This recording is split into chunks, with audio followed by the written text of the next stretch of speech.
Jean-Christophe Couvi, le fait de les remettre en liberté, est-ce que ça veut dire que la légitime défense est reconnue?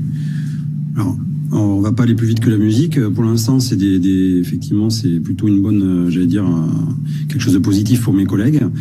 Déjà, au moins, ils sont pas déférés, ils sont pas mis en examen. Une information judiciaire, donc ils sont libres et effectivement, ils pourront venir.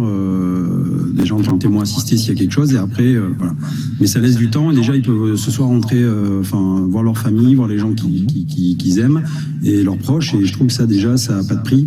Maintenant, voilà, pour l'instant, j'allais dire qu'il y a un faisceau d'indices qui nous dit que oui, ils ont respecté la procédure. Sinon, je pense que le magistrat les aurait mis tout de suite. Rappelez la procédure.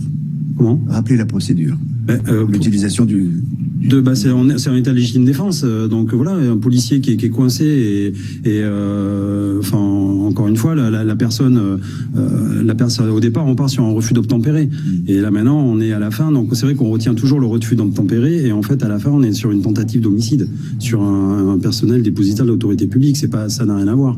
Ça n'a plus rien à voir. En fait. Par destination, donc forcément, on prend, le véhicule devient une arme par destination et le policier se défend avec ses moyens. Et le moyen, c'est quoi? C'est le pistolet qui est à sa disposition. Bien sûr. Exactement les questions qui se posent ce soir. Bien sûr. Étaient posées par c'est normal. Il y a une enquête. Il va y avoir la police scientifique qui est là pour voir justement dans quelles conditions la jeune femme a été touchée par la balle, savoir comment étaient positionnés les policiers, est-ce qu'il y a eu un ricochet, on sait pas tout ça. Après, vous savez, quand on a une fraction, même pas une demi-seconde pour saisir son arme, et déjà il y a le stress, on appelle ça l'effet tunnel, on voit qu'on a un focus sur la personne, on sait pas du tout ce qui se passe autour, et on est dans un temps de stress terrible, et il y a que des gens qui manipulent beaucoup les armes, comme les services spécialisés, comme le RAID, le GIPN, etc., qui sont capables de très bien maîtriser les directions, j'allais dire, dans quelle direction ils tirent et de pointer.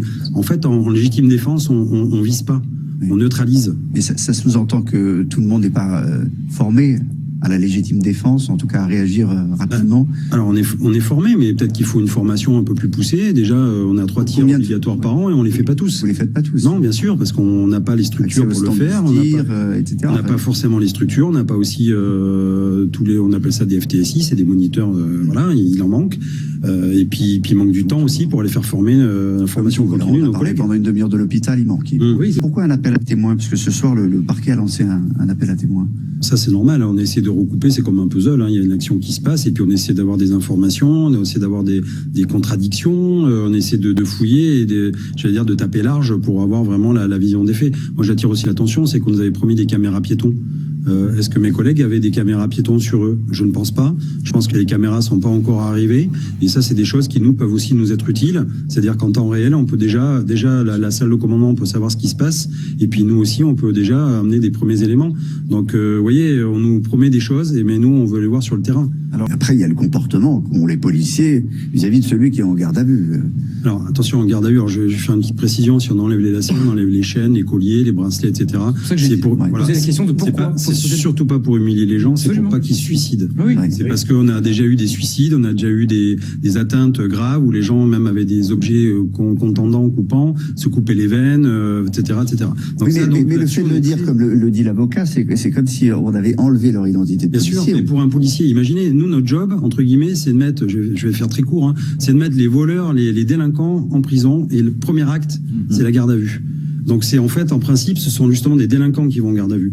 Et le policier qui fait juste son job, qui est au service des citoyens et qui a la violence légitime, qui est détenteur de la violence légitime et légale de l'État, lui, il est mis en garde à vue comme un délinquant. Et je suis désolé, il va peut-être falloir qu'on se penche un petit peu sur une méthode alternative. On pourrait parler de retenue judiciaire, il y a bien des retenues administratives. Donc, la garde à vue, c'est un peu plus technique, mais ça ouvre des droits. C'est-à-dire que ça ouvre des droits, par exemple, une personne. Oui, mais c'est important d'avoir l'avocat, c'est important d'avoir un médecin si vous avez besoin, et c'est important de prévenir quelqu'un de votre famille. Oui, mais faut-il la garde à vue? Oui, parce qu'on a besoin de poser des questions. Et donc il y a des questions qui sont posées. On a besoin d'avoir la personne sous le coude pendant la durée, c'est 48 heures, donc 24 heures renouvelables une fois. Donc on a besoin d'avoir la personne sous le coude pour l'investigation. Et en fait, dès lors qu'on met une personne en garde à vue, le temps, c'est comme un sablier. Vous le renversez et vous savez qu'au maximum, vous n'avez que 48 heures. hauteur pour éclaircir toute une affaire. Donc en fait, on court, c'est chronophage, on court après le temps. Encore un mot sur cette la légitimité de la garde à vue. Vous disiez peut-être un autre système serait possible, mais systématiquement ou appliqué aux policiers, aux militantes qui s'enchaînent au filet Roland-Garros. Enfin moi, je parle du principe que les forces de l'ordre, encore une fois, c'est bien particulier. On fait un métier à part. On fait un métier à part au service des citoyens, au service de la loi. Et on peut pas être, même si on n'est pas des sur-citoyens ou des sous-citoyens non plus, il faut quand même qu'on nous mette à part. Et chaque profession vous dira la même chose ensuite. Si on a un soignant en garde à vue, il va dire mais moi aussi je suis un. Je suis désolé, un soignant n'est pas armé, il n'est pas habilité à utiliser une arme. Nous tous les jours, un avocat va vous dire moi aussi je. Bien sûr, mais non, mais journaliste, un statut à part. Je dis pas qu'on ouvre pas une porte, mais au moins on y travaille. Et on est en train de travailler justement sur ça. On demande aussi ce qu'il y ait une juridiction spécialisée. On veut des juges, en fait, des magistrats et des procureurs qui sont sensibilisés vraiment aux actions de la police. Il y a eu une expérience très particulière vite fait sur, je crois que c'est dans le nord de la France, là, avec des mortiers d'artifice. Et en fait, on a fait venir des magistrats et qui ont assisté à une démonstration de mortiers d'artifice. Ils ont été choqués par le bruit, par l'impact, etc. Et ça, c'est des choses que si on ne le vit pas, on peut pas comprendre. Et ben, c'est la même chose pour les policiers. La garde à vue est du bon.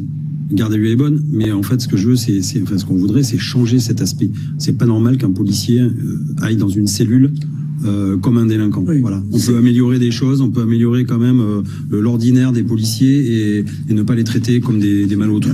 En général, les collègues sont comment? Ceux qui sont. Moi, ça m'est arrivé. Moi, ça m'est arrivé parce qu'en fait, c'est pas l'IGPN qui garde les policiers. Bien sûr. Voilà, donc on fait appel à des collègues là, par exemple, dans différents commissariats, et on nous dit, bah voilà, la mission, c'est d'aller garder des collègues. Bah, c'est pas. Je suis désolé, moi, ça fait. On se dit, mais on fait des transferts. On se dit, mais si moi j'étais un jour à la place de mon collègue là, dans quel cas je serais? Donc on essaie d'être le plus humain possible. D'ailleurs, on est humain avec tous les citoyens, mais encore plus avec nos collègues policiers, parce qu'on fait un transfert. On se dit, ça peut être moi. Voilà, j'ai juste fait mon job, et à la fin, en fait, je pense avoir fait mon job comme il faut, et à la fin, je suis là, en garde à vue, traité comme un délinquant. Bah ouais, c'est un choc émotionnel quand même. Les conditions de travail de ces policiers font que je suis sorti de ce commissariat en me disant, pour être gardien de la paix, pour être geôlier aujourd'hui en France, il faut avoir un véritable sens de l'héroïsme. Ça, on ne le raconte pas dans les écoles de police. Alors, on ne raconte pas dans les écoles de police, nous on le vit, mais surtout ce que j'allais dire, ce qui est dommageable, c'est que ça passionne personne. C'est-à-dire que ça, ce qu'on vit nous, des fois quand on le raconte, on dit non mais c'est bon, vous exagérez quand même, à un moment donné, vous rentrez, vous faites le ménage. Ah mais non, c'est-à-dire que les personnes nous provoquent jusqu'au bout. Des fois c'est pendant 3 heures, 4 heures, 6 heures, on a des provocations, effectivement, des crachats, de vouloir se battre. Alors on fait un peu de psychologie, j'allais dire de comptoir des fois, parce qu'on n'est pas préparé à ça non plus. On parle de formation, on ne forme pas à faire de la psychologie.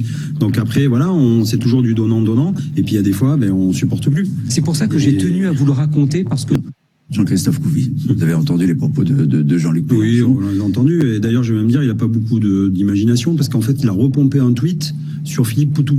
Donc, vous voyez, il se la donne, c'est à toi, à moi. Roland Garros est terminé, c'est pas mal, il montait au filet. Bon, voilà, après, mais Jean-Luc Mélenchon, moi, je suis pas un analyste politique, mais je veux dire qu'il est, voilà, il fait ce qu'il sait faire, il choque, il est là pour attirer l'attention sur lui, ça a l'air de marcher. Moi, je veux dire que la délinquance, elle tue plus que la police. Voilà.